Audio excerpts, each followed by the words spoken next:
Assalamualaikum warahmatullahi wabarakatuh. Innal hamdalillah nahmaduhu wa nasta'inuhu wa nastaghfiruh wa na'udzu billahi min syururi anfusina wa sayyiati a'malina. Man yahdihillahu fala mudhillalah wa may yudlil fala hadiyalah.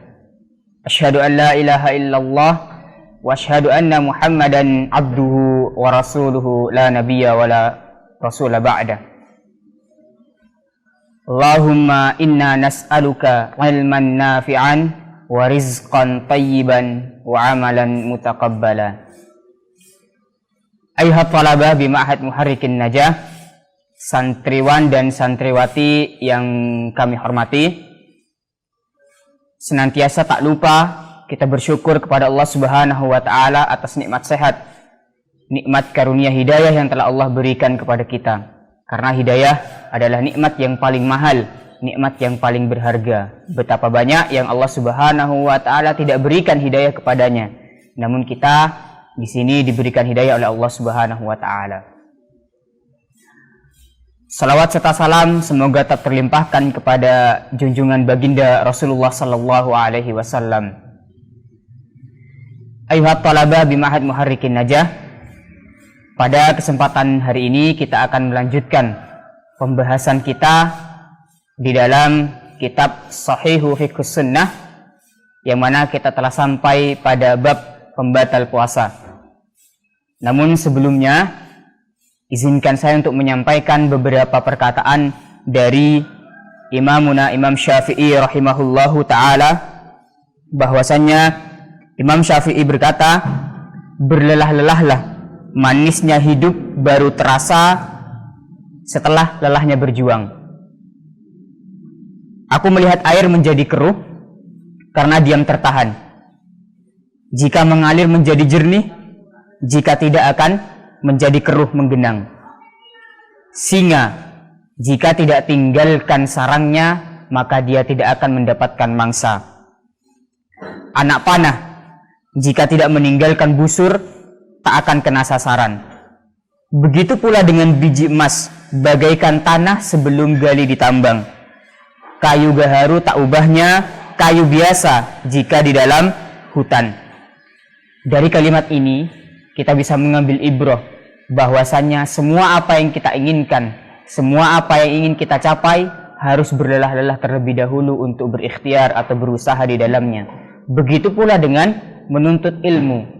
Betapa banyak para ulama yang rela berjalan bermil-mil, berjalan di atas padang pasir yang sangat panas dengan perbekalan yang sedikit, dan juga tak jarang mereka menjumpai musim dingin yang menusuk tulang hanya untuk mendapatkan satu hadis atau satu bab ilmu. Ayuhat talabah bima'had muharrikin najah, marilah kita senantiasa memperbarui niat kita setiap hari untuk senantiasa berjuang atau berjihad fisabilillah. Karena barang siapa yang mati dalam keadaan dia belum berjihad fisabilillah atau belum pernah berniat di dalam hatinya untuk berjihad atau berjuang di jalan Allah Subhanahu wa ta'ala, maka dia mati dalam keadaan munafik. Ayuhat talabah bima'had muharrikin najah, kita lanjut pembahasan kita. Kemarin kita telah sampai pada poin yang kedua. Adapun hari ini kita akan membahas mengenai poin yang ketiga, mengenai pembatal-pembatal puasa. Saya ulangi, kenapa kita harus belajar pembatal puasa? Untuk menjaga pahala puasa kita, untuk memastikan apakah puasa kita batal atau tidak. Poin yang ketiga di dalam kitab ini mu'alif menjelaskan, yakni ta'ammudul qai' atau sengaja muntah. Lalu bagaimana ketika seseorang itu sakit kemudian tidak sengaja muntah? Maka menurut mu'alif di dalam kitab ini tidak membatalkan puasa. Sebagaimana dijelaskan setelahnya, fa in ghalabahul qai' wa kharaja bi nafsihi fala qada'a alaihi wala kafarah. Jadi apabila orang yang muntah tanpa sengaja, maka tidak ada qada' atau tidak ada kafarah juga baginya. Bila khilafin, dan ini tidak ada khilaf atau perbedaan pendapat di antara ulama. Ulama semua sepakat di dalamnya mengenai muntah secara tidak sengaja ini.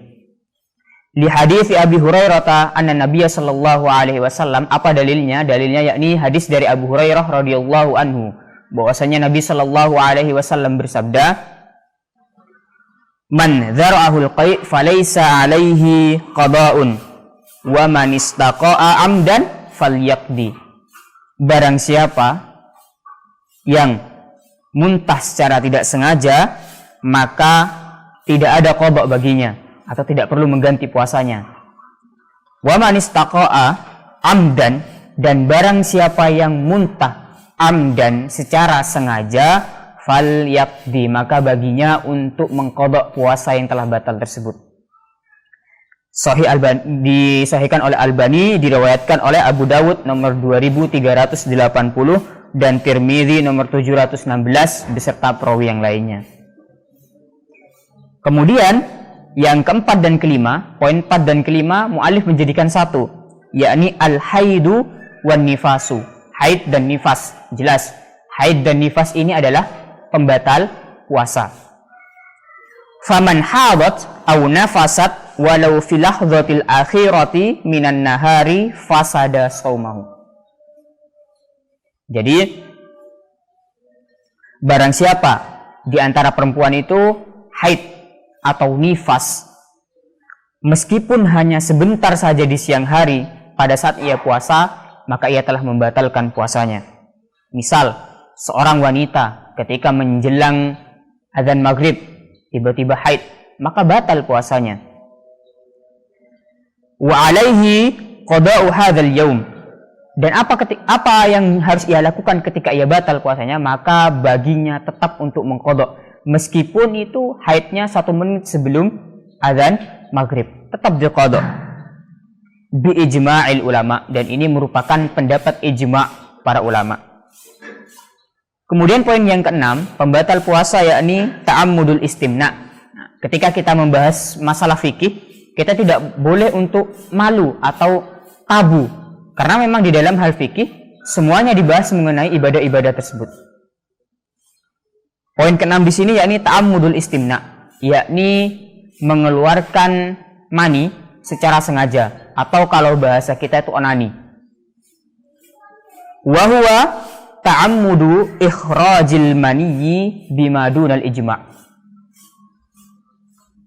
Wa huwa ta'ammudu ikhrajil maniyyi bima dunal jima'i. Jadi istimna itu mu'alif di sini menjelaskan pengertiannya adalah dengan sengaja mengeluarkan mani tanpa berhubungan suami istri atau tanpa dengan hubungan badan atau jima.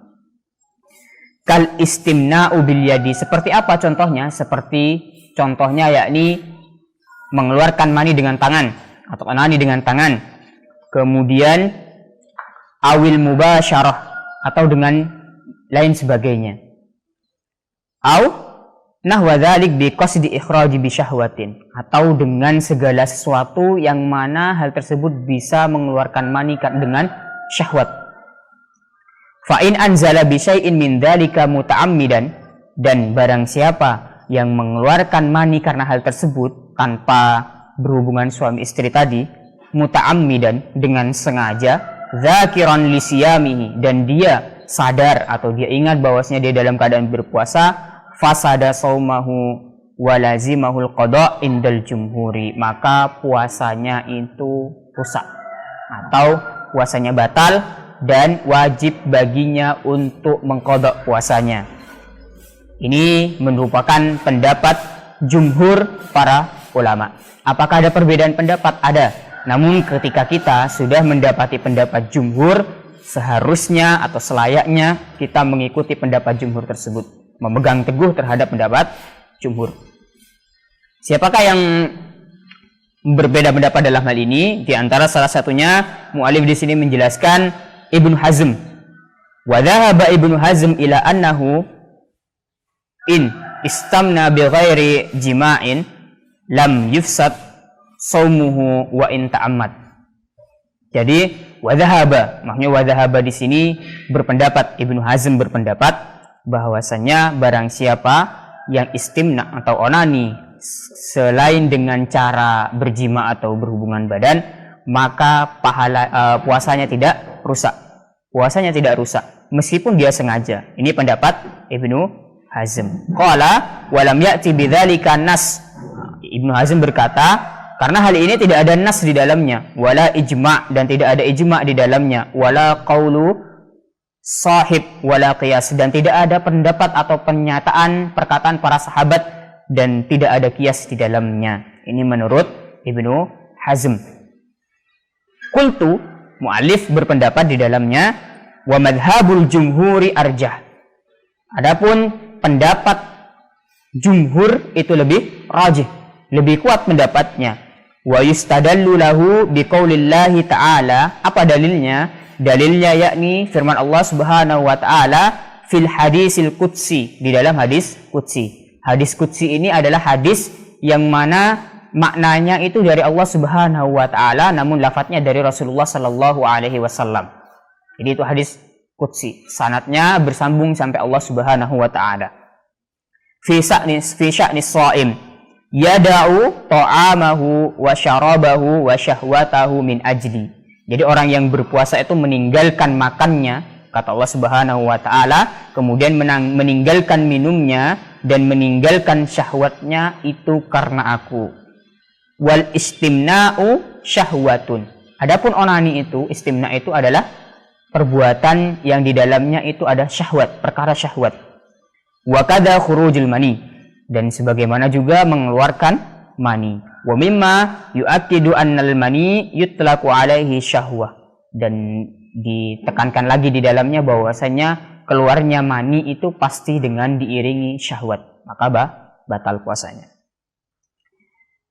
Lalu bagaimana dengan sabda Rasulullah sallallahu alaihi wasallam? Ada sabda Rasulullah sallallahu alaihi wasallam, qauluhu sallallahu alaihi wasallam, Rasulullah sallallahu alaihi wasallam bersabda, wa fi but'i ahadikum sadaqatun, dan di kemaluan kalian itu ada nilai sedekah. Qalu, mereka berkata, siapa yang berkata di sini? Yang berkata adalah para sahabat radhiyallahu anhum. Mereka bertanya kepada Rasulullah, ya Rasulullah, wahai Rasulullah, ya'ti ahaduna syahwatahu wa yakunu lahu ajrun. Apakah jika seorang itu menjumpai pasangannya atau yang lainnya, kemudian mengeluarkan mani dengan syahwatnya, apakah bernilai pahala? Apakah di situ bernilai pahala? Kata sahabat radhiyallahu anhum, faqala, maka Rasulullah sallallahu alaihi wasallam melanjutkan sabdanya, ara'aitum law wada'a fil harami falladhi yudahu wal mani wa qad sammahu syahwah. Apakah kalian tidak melihat bahwasanya ketika seorang itu meletakkan kemaluannya pada suatu yang haram, dia akan mendapatkan dosa. Dan sebaliknya juga, apabila seorang meletakkan kemaluannya pada sesuatu yang halal baginya, maka akan bernilai pahala atau sedekah, kata Rasulullah sallallahu alaihi wasallam. Bagaimana jika seorang misal berpikir atau melihat seorang wanita, kemudian tiba-tiba keluar mani? Nah, di sini dijelaskan, amma idza tufakkir au nadhara fa anzal, dan apabila seseorang itu memikirkan atau melihat seorang wanita kemudian dia mengeluarkan mani tanpa sengaja, walam yuta'ammad di sini, dan tidak sengaja, bitafkirihi au nadhrihi ila imraatihi wa nahwi dzalik inzalul mani lam yufsad saum. Jadi tidak rusak pahalanya karena dia tidak sengaja. Beda halnya ketika dengan sengaja. Kalau sengaja jelas batal puasanya. Kemudian yang ketujuh, pembatal puasa yang ketujuh, yakni niyatul iftari. Berniat untuk berbuka atau niat untuk membatalkan puasa. Misal ada seorang fulan, kita sebut fulan, berniat untuk membatalkan puasanya. Bahwasanya nanti zuhur saya akan membatalkan puasa saya. Maka sudah jelas akan batal puasanya meskipun hanya berupa niat. Kenapa? Karena fa inna wa huwa shaim ibtala saumahu. Dan apabila seseorang berniat untuk membatalkan puasanya dalam keadaan dia puasa, maka puasanya itu akan batal. wa azima 'alal iftari jaziman muta'ammidan dzakiran annahu fi shaumi batala shaumahu. Nah, ini ketika seorang itu berkeinginan kuat untuk berbuka atau membatalkan puasa dan dia dalam keadaan sengaja mengatakan hal tersebut atau berniat dan tahu bahwasanya dalam keadaan berpuasa, maka puasanya akan menjadi batal. Wa illam yakul au yashrab, meskipun dia itu tidak jadi makan atau tidak jadi minum, tetap batal puasanya. Karena apa? Di sini dalilnya yakni likulli imri'in manawa, segala sesuatu itu tergantung pada niatnya. Mungkin sampai sekian pembahasan hari ini. Semoga kita bisa mengambil ibrah di dalamnya, bisa mengambil manfaat, sehingga kita bisa mengamalkan atas ilmu yang telah kita miliki. Kita berlindung kepada Allah Subhanahu wa ta'ala dari ilmu yang tidak bermanfaat, dari ilmu yang tidak menjadikan hati kita lembut, dari ilmu yang tidak menjadikan hati kita menjadi tawadhu. Wassallallahu ala nabiyyina Muhammad, subhanakallahumma wa bihamdik, asyhadu an la ilaha illa anta, astaghfiruka wa atubu ilaik. Assalamualaikum warahmatullahi wabarakatuh.